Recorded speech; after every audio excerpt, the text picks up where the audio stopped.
I want you to be able to use the trainings so that it's going to impact you in a powerful way, so that you are the leader in your field. There's always a story in every challenge and that's been overcome, isn't there?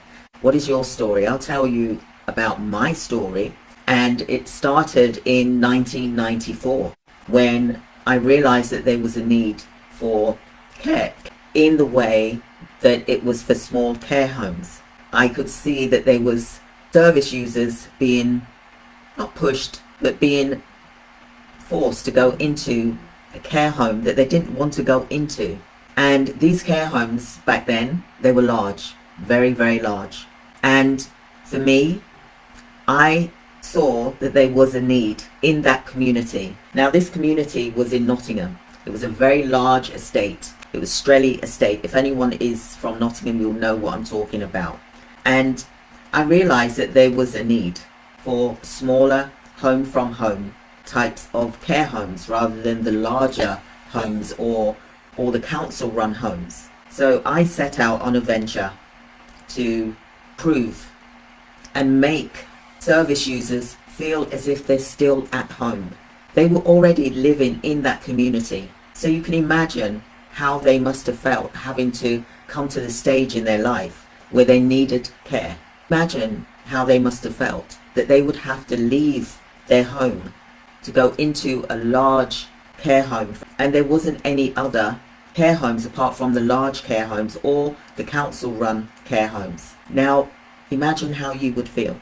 I felt that for them because my uncle at the time had mental health and he needed to go into a care home.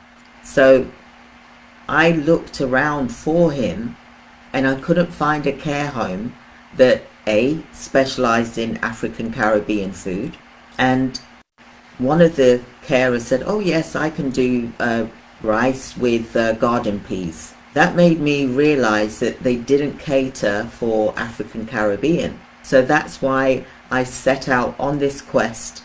That was my quest. It started, my care journey really started back then in 1993.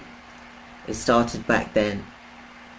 And I thought, there's got to be a better way. There's got to be something out there for my uncle. So I thought to myself, you know what? Why don't you set up your own care home and make it for African Caribbeans? So I set out on this quest to open up my own care home, and it was a home from home approach that I wanted. I found a property which was right opposite where I lived, and it was a 4-bed property in Strelley, and it also had a ramp because the individual who lived there previously had a disability and they needed wheelchair access. So there was a ramp, there was a downstairs bedroom with a bathroom. It was purpose built, really. It was a house that had been renovated to accommodate someone with a disability, physical disability. So I set out on this quest and I saw this property and I was like, I'm in a council house. I just bought my council house. Back then it was the Maggie Thatcher era where you could buy your own council house with a very small deposit. So I did that, and I then looked at this property which was opposite me, and I thought, there I was looking at all of these big large care homes, and I was like, Christine, why don't you set up your own care home? And I was like, I spoke to myself, so, you know, it's like God was speaking to me, set one up, you do it. And I was like, I can't. How can I do that? I don't know how to do it. I don't think I can do a care home for 3 people, for example, but I had faith. So I did my research. I then bought the property. As I was buying the property, I was informing the social services, letting them know that that's what I was doing, because I know that there was a need, because I inquired. First of all, I was asking all the different care homes, looking at what they were doing, looking at their strengths, looking at their weaknesses. And then I thought, you know what, how would I feel? How would I feel if I needed to go into a care home? Where would I want to be? I'd want to still be in my community, right? First of all. Then secondly, I'd want to be in a small place. So I set out on this quest to set up my own care home. And I did this I bought the property, and that was very quick. It was within 8 weeks.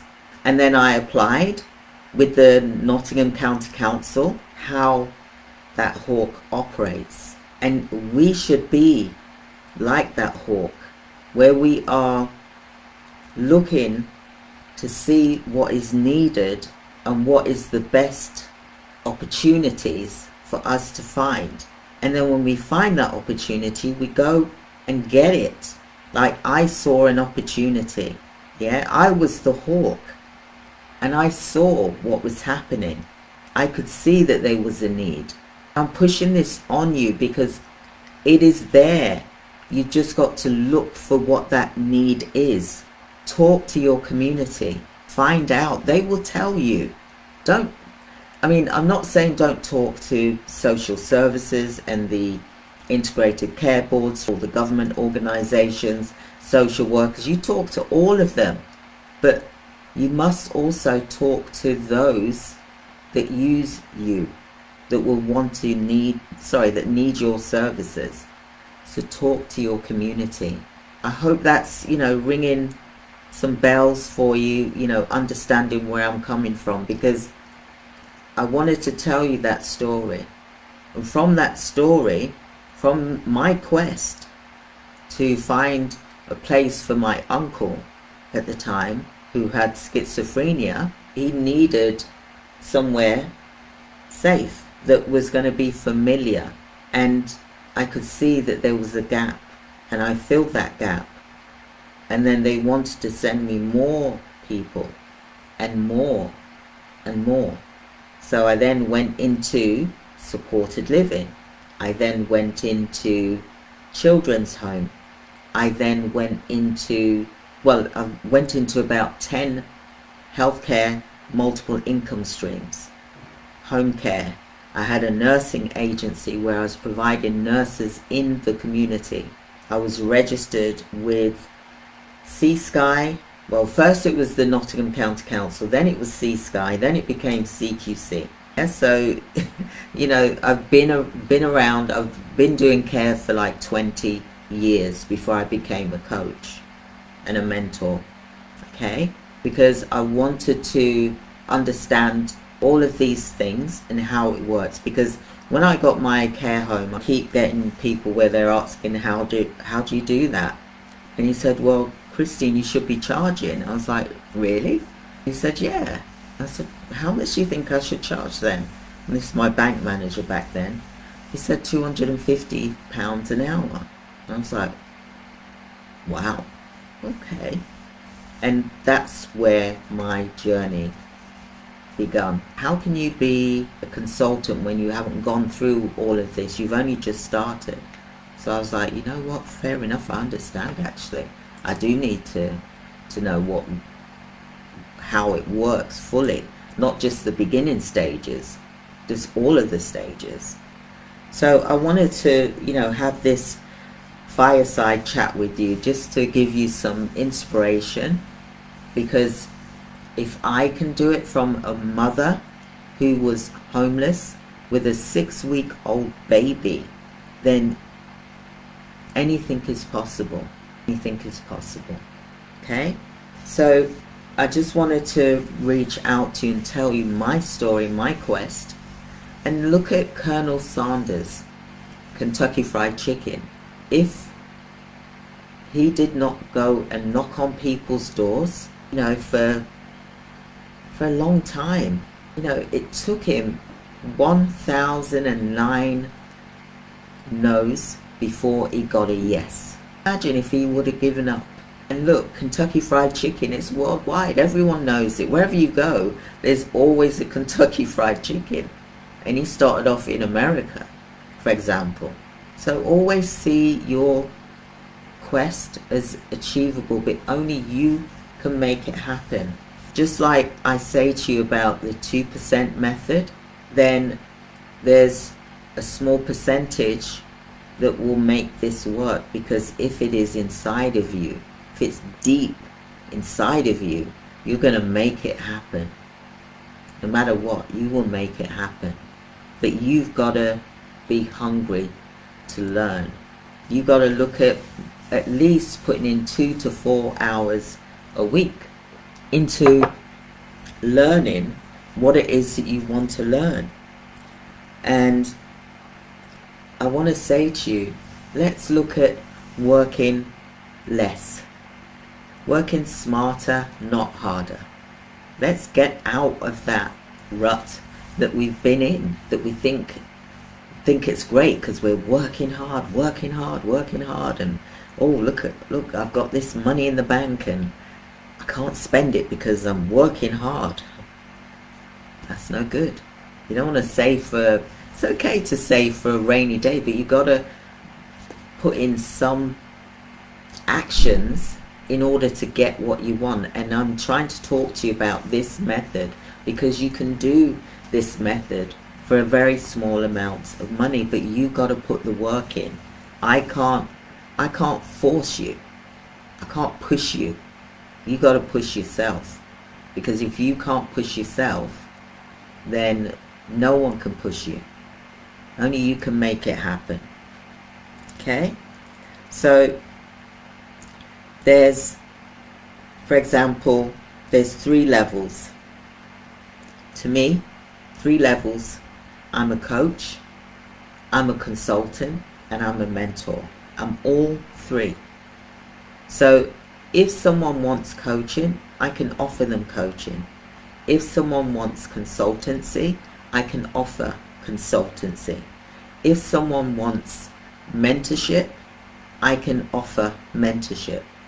Because I've been a mentor and a coach and a consultant for 10 years. But I've also run my own businesses for 20 years. And I'll tell you something, you know what I see when people have got to the level of where they want to be in their healthcare business is because they've put in the work.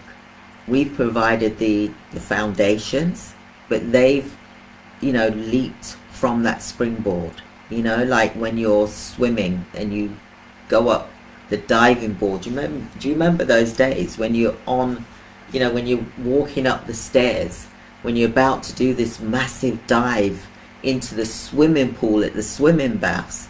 Do you remember that fear when you're standing on the edge and you're thinking, shall I go? Ooh, no. Shall I go? No, I'm not ready. And then you look at it and then you're like, just do it. And then you dive and you make that dive, and sometimes some people do a belly flop, can't help it, I suppose. But you do that dive. But how do you feel after that? You feel, wow, I can do anything.